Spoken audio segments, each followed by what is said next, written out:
金管会按说要提出新的制度来处理万年的独立董事、强化公司董事会独立性哦。也毋过业界是真烦恼，讲独董是真歹找人。金管会主委黄天木早起伫立法院就表示讲，证监会人才库有超过1500个独立董事的名单，会当参考。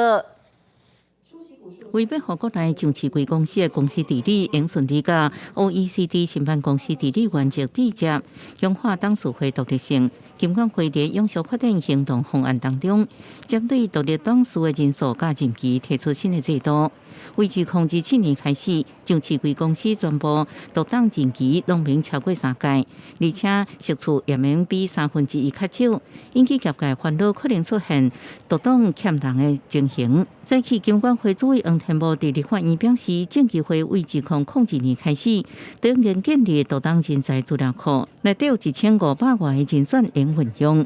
证券及期货市场发展基金会从民国91年开始就建立了独董人才资料库，那目前大概有1500多位，明年真正遇到这个1/3要调整的家数，其实也很有限。根据金管会统计，目前资本额100亿以上的上市贵公司，